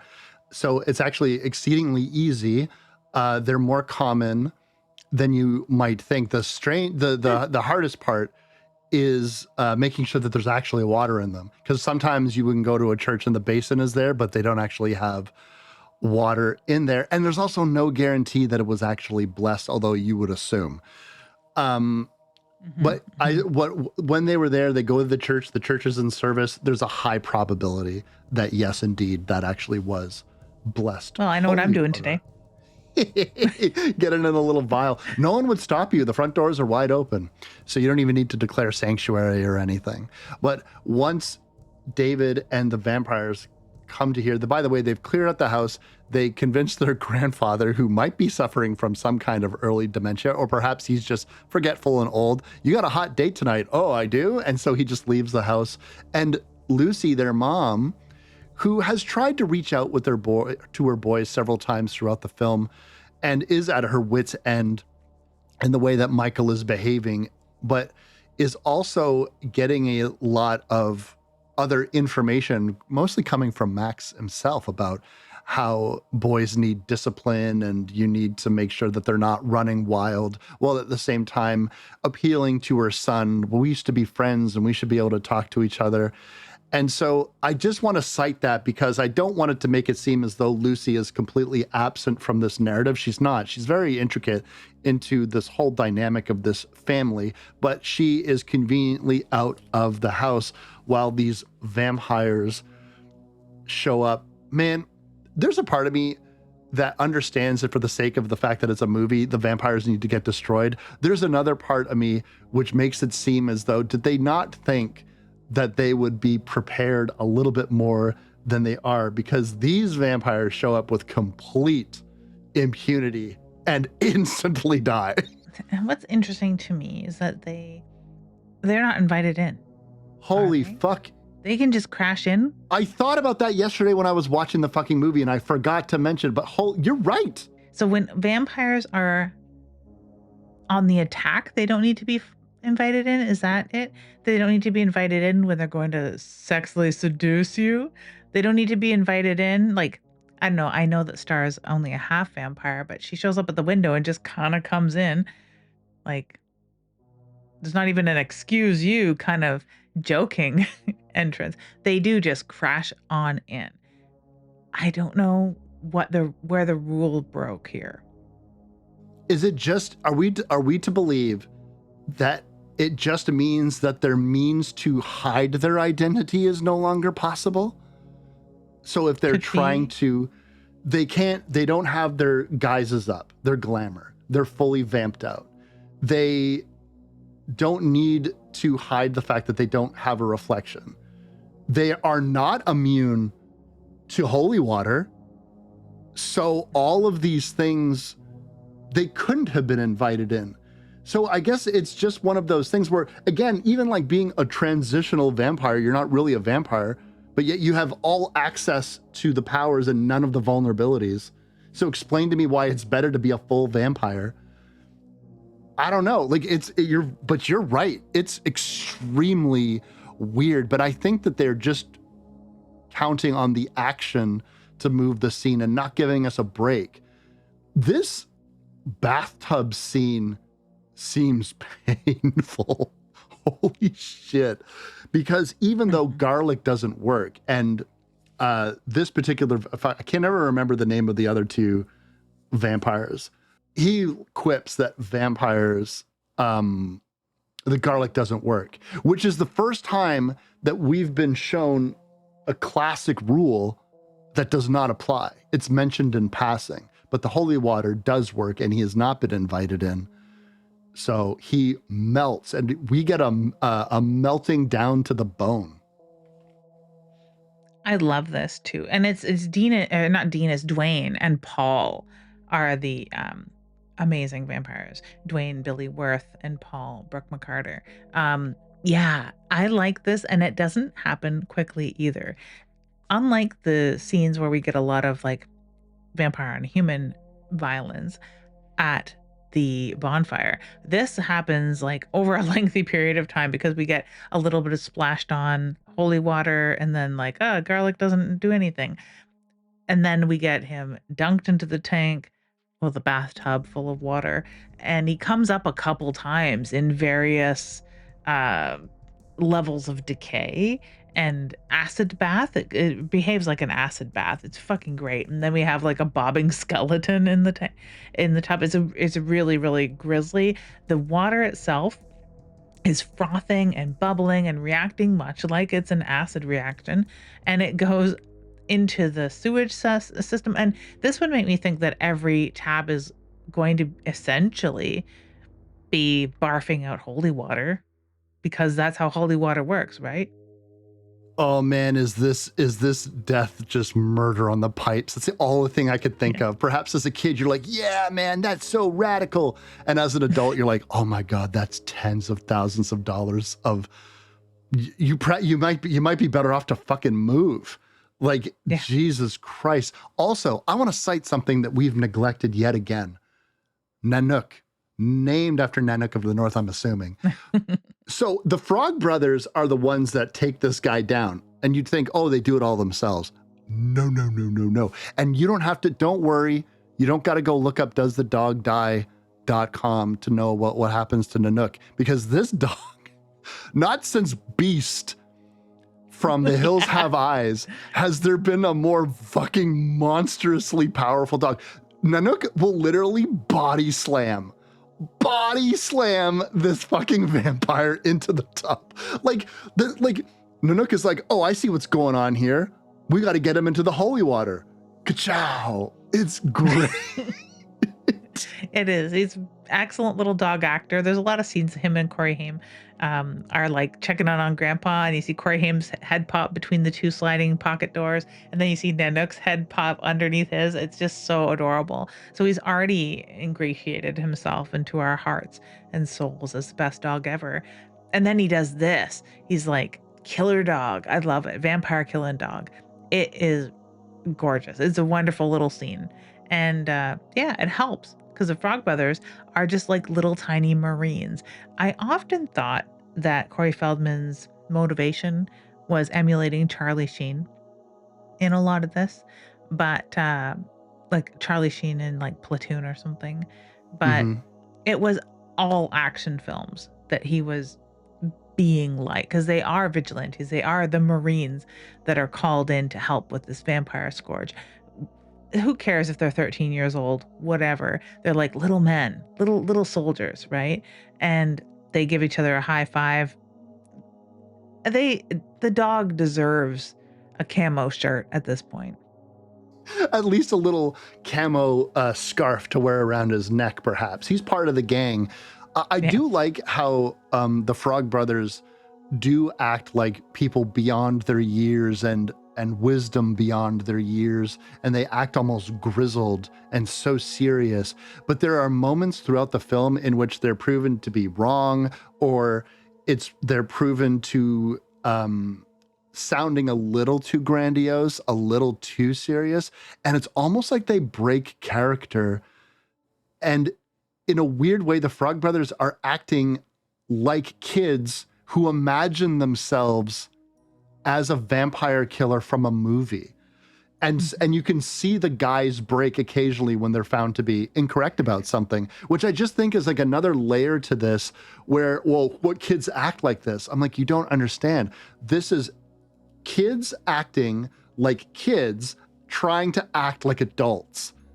And then every so often, their ability to pretend like they're grown-ups is shattered when they get literally scared, when Marco is screeching and crying, and they are out of their depths, and they themselves are terrified, and now they need to run because they're like, oh my God, we're little boys. Get us out of here. Like, this was all well and good until we actually fucking killed something. And then in the instance when they realize that they perhaps made a mistake on the head vampire. But now we are set to Sam taking down this other dude in the most MTV music way possible. He gets arrowed into a turntable, which turns it on, which it's always fun. But this results in, again, 2 arrow shots. One is a direct shot to the heart, and he explodes. Like, we get a body complete explosion with limbs flying everywhere. I like this a lot, and like we were warned earlier by Edgar Frog that you gotta be careful. Vampires go out in all kinds of crazy ways. Some just die, some explode, some implode. You never know. You never know. And I love that because it gives a little bit more. Like, it's nice when vampires do have a spectacular death, like when they explode, or when they just burst into flame, or they turn into ash, or they transform into a bat and attack you in their second form before you can actually kill them. Like, I love all those different varieties of vampire deaths. I like also the idea that they could die anyway. We don't know. It's going to be a surprise every time. I like that quite a lot. I like this death, even though it is a little MTV, but it does lead to another like Lost Boys reference where the vampires themselves may not be the Lost Boys here as much as the Frog Brothers and Sam are, with their little dog sidekick and their little bows and arrows, doing like little kid versions of protecting their home or protecting the fortress or protecting their own youth, as the Lost Boys did. And we're not short of Captain Hook and TikTok in Max and Thorn. There is a moment in this film which, when you sit back and you watch it, you kind of are, personally speaking, pretty amazed at how action-oriented this entire siege becomes. Because we are ready to square off lids. Michael versus David. The rumble in the cabin, Santa Carla cabin. We are going to see that Michael is going to access his full vampiric powers. Again, I just want to cite this right now. Why does he need to kill anybody when he can do all of the things that David can do? And even though David does exhibit strength and powers that perhaps are more focused than the other vampires we have yet encountered, and how everybody seems kind of ill-equipped to deal with him as he shows up. He's not going to be like his followers. He himself he could be the head vampire himself. It's going to require Michael to take him down. And this is a fight that happens in the air, which absolutely makes sense, because from the opening shot of this movie to all of the real deadly encounters, these are vampires that love to take flight. And so it makes sense that the final fight should be in the air. Whether it is a production choice or not, they don't fly around typically, and we don't get images like we have in, like, we don't get something like from a wushu movie, or like Crouching Tiger, Hidden Dragon, where they're literally flying through the air. There's a lot of close-ups with this too, so a lot of our imagination, a lot of the Foley work comes into play. a lot of the camera angles and blocking, the way that this fight takes place in midair isn't too much relying on rigging harnesses, those sorts of camera tricks and physical effects. There's very little of it actually, but it's effective because we get the idea that they're flying through the air without explicitly showing them flying through the air, which could at the time look dorky. We can do all kinds of crazy camera shit now. We do all kinds of CG enhanced stuff now that would make it look really realistic, but I think at the time, I don't think they could have been able to would have been able to pull it off in the way that we really needed it to at the time. So they did very, very well. I thought that this fight was dynamic. I thought this fight was believable. Vampire fights are always great, and I always laugh because I think of Twilight, where they do have vampire fights that are not believable and look very goony. Even years later, with a lot more technology as far as filmmaking goes, where my dad still makes fun of that and did when he first watched Twilight. Like, oh, the one vampire and the other vampire, then they clashed and had a vampire fight. He wouldn't be joking around about this particular vampire fight because it is very brutal. And it is a storytelling moment because we get a lot of face to face, much like they were hanging underneath the railway trestle with, "You can't kill me, Michael. You're one of us. Just give in." Those sorts of lines are being spoken during this fight, which make it so much more intimate as well. So I really like it as well. Schumacher had said that he resisted the idea of putting everybody on strings because it didn't convey the speed that these Oh, really? vampires in his mind could travel. He said that they did this with a combination of rotoscoping and early digital effects. And they Huh? did this because he said he wanted the vampires to look like they could stop in midair, bank, and change directions, and they could dart around at hyper speeds. And by putting them on strings, they simply looked slow. They looked slow and they looked like people on strings, and he didn't like that. So they tried to avoid it as much as possible, which is why I think they probably also did so much POV shot with the flying, is because, well, the only alternative is to show somebody hovering down. And I don't care, and I've said this for many years, I don't care if it's 1965 or if it's 2026. There still, in my opinion, is not a good way to make someone look like they're flying by putting them on strings. Like, it always just looks like somebody on strings, and that's fine. But because I don't need things to look realistic for me to get, like, I get it. He can fly. I get it. I don't need it to look super realistic. However, if you're the type of filmmaker that wants to hide the art of filmmaking within your movie, then you don't want someone on strings, because even though I find it charming to be able to invite somebody into the filmmaking process, and so I, as the audience, know precisely how that was done, some filmmakers don't like that. They want to keep it a mystery. They want the movie to remain magical. David gets impaled by antlers, and I'm not surprised because there's enough fucking taxidermied animals in this property to, I mean, start your own goddamn Noah's Ark if you wanted. We again spend a lot of time on David's death sequence, and we get that Cry Little Sister song yet again. And now there's a beam of light. Is the implication that he's going to heaven? Like his soul has been released from this eternal trap? I don't know. It certainly seems angelic, but I'll leave that to other people's interpretation. I think it was just, again, a stunning visual along with this song that clearly they really liked because they keep going back to it. They could just turn into light. I mean, at this point, the vampires can die however, right? So it doesn't necessarily have that connotation, although the song itself does sound awfully biblical. Um, right away, they're like, "Do you feel any different?" You know, Laddie had vamped out, which makes me think Laddie must have drank blood somewhere along the way. Michael's half vamped out because of the tension of the fight. You know, it raises the blood, gets you all vamped out. So he's not changing. they just killed the head vampire, so they thought. So why aren't they changing? Star says, I don't feel any different either. So there's got to be yet another head vampire out there. And enter Max. I think that Max gets a little bit, maybe he's got a bit of a big head at this point.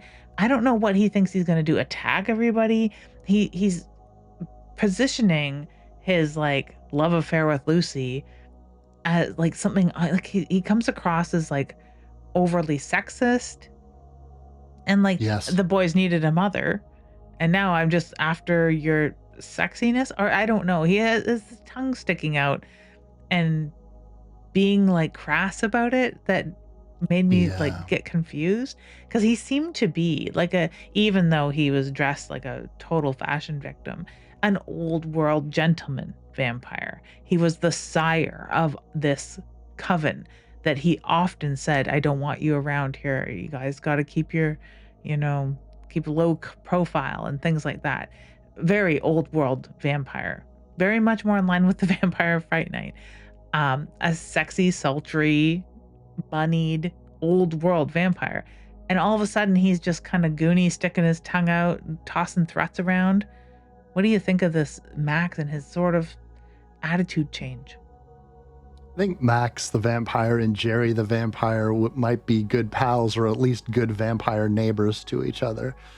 My take on Max as the head vampire is this: he is old and traditional, and I think that you might be thinking about, he is a callback to tradition, and the tradition that he sees is a household run by a father who is the breadwinner and a mother who is a caretaker. We've seen this in this attempt. I don't think that Star was introduced to this coven of vampires as a potential like sex pot.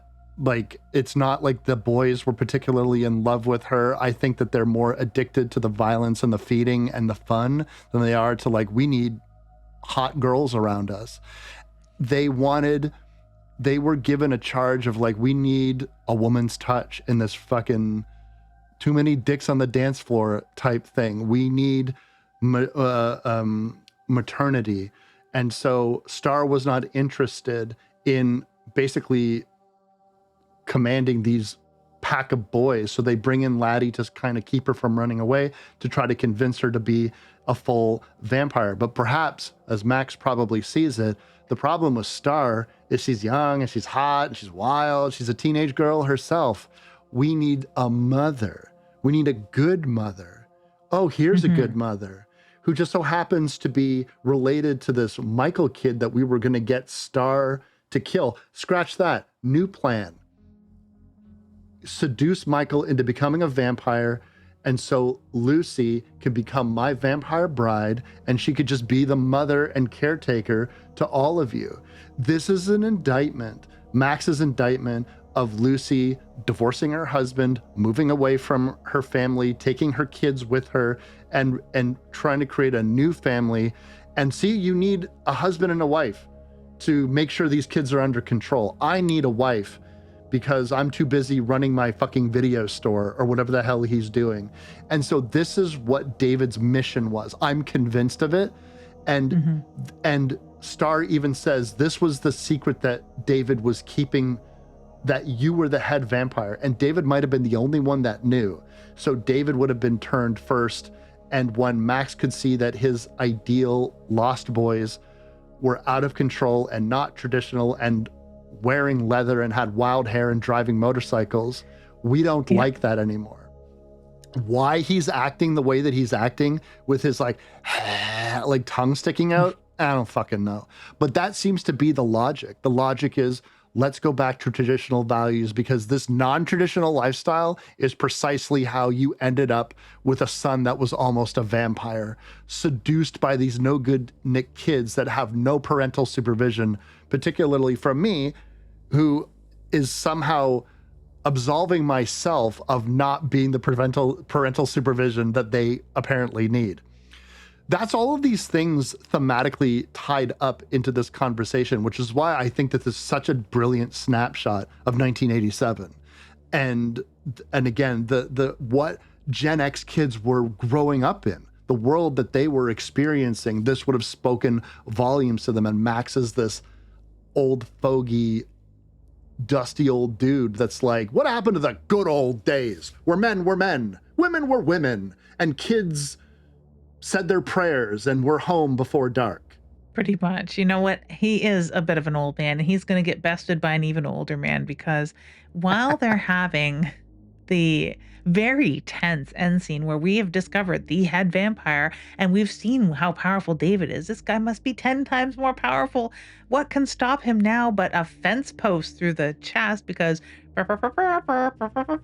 here comes Grandpa driving through his own front wall for whatever fucking reason, because I guess he knew what was going on or is just senile.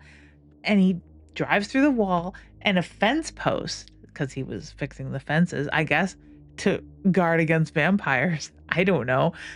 Goes flying off of his truck and just like every other Final Destination movie, impales this guy. So Max is immediately killed. The head vampire killed by Grandpa. I fucking love this. I absolutely love this scene.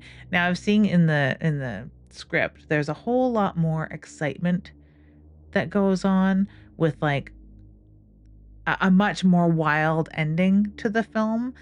I think it just sort of ends on a downbeat at this point. My thoughts are, I don't mind the head vampire reveal. It works. I just don't like Max as a character. I don't think he's fleshed out enough. I think he doesn't look very cool in a vampire movie in which all the vampires are very cool. And David is just very cool, and he has a striking look to him.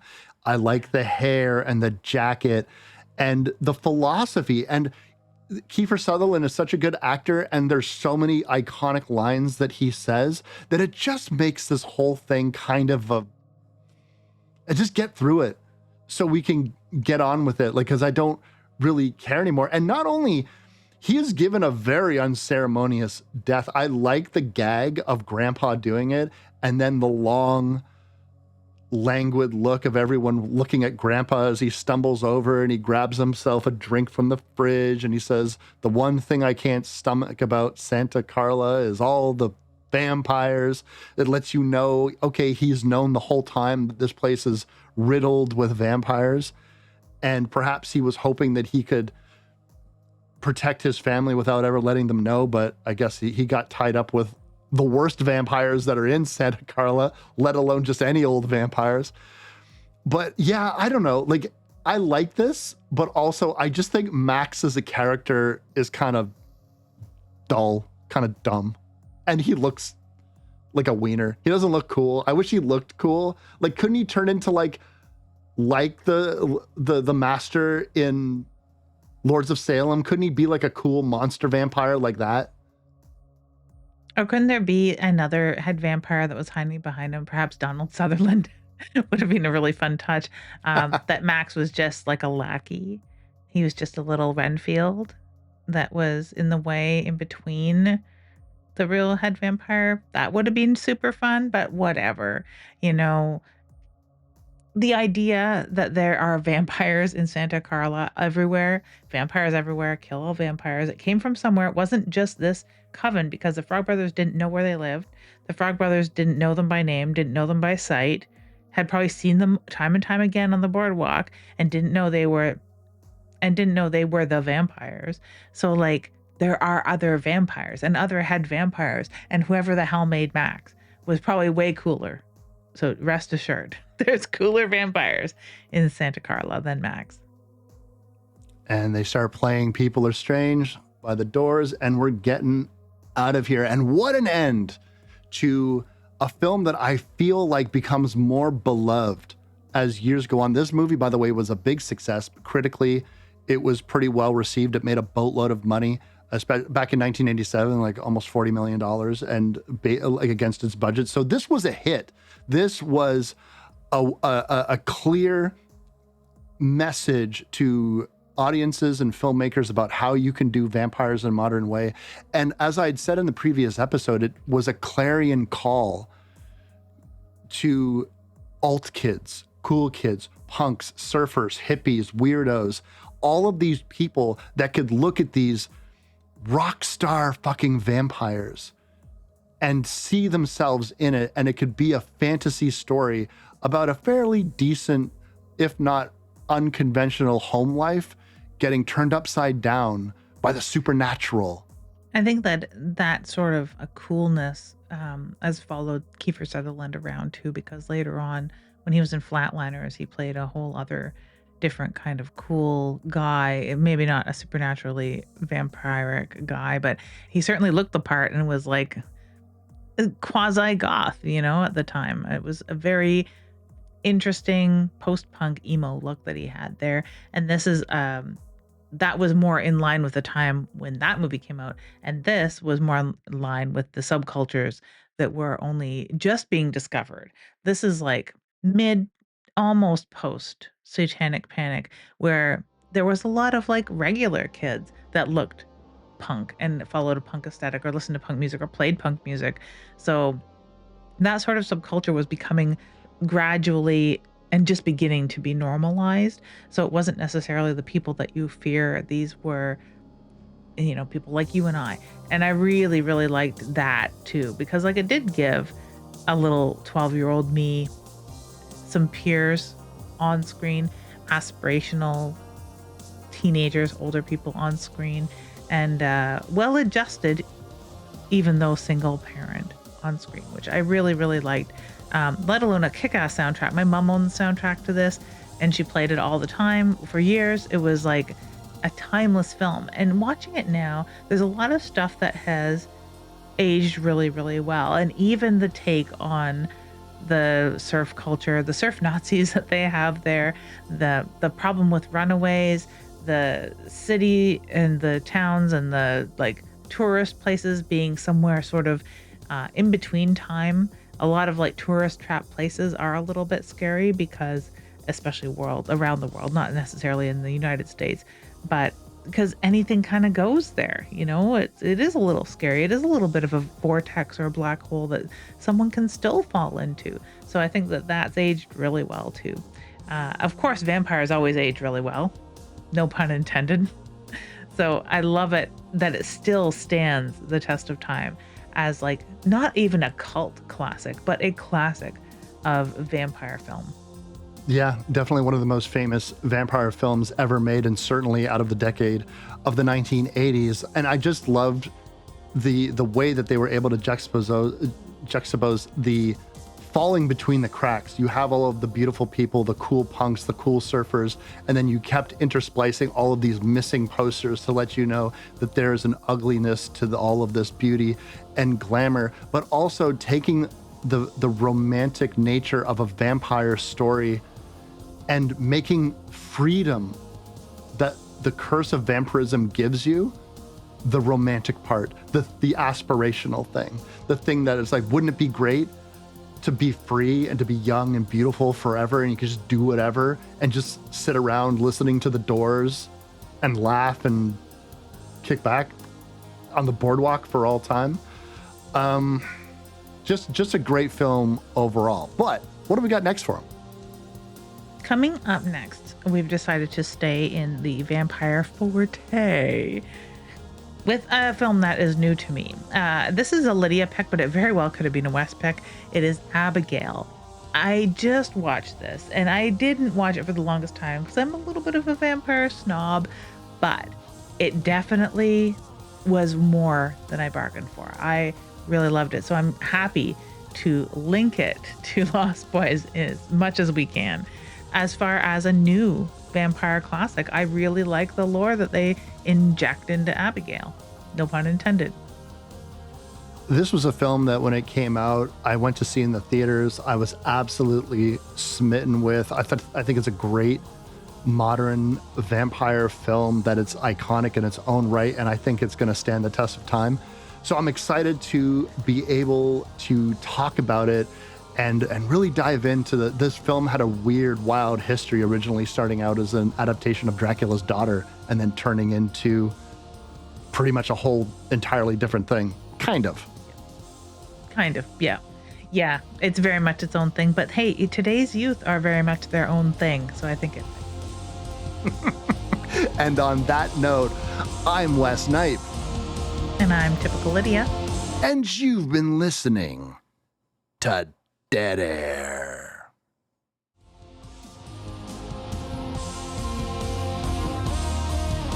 If you like this show, you can find more episodes and other content on splatterpictures.net, Spotify, or wherever you download podcasts. We also upload all episodes to YouTube now, if you'd prefer to listen that way. You can find us across social media like Instagram, X, and TikTok, and the show is edited by Lydia Peever and hosted by Lydia Peever and me, Wes Knipe. We'll see you next time.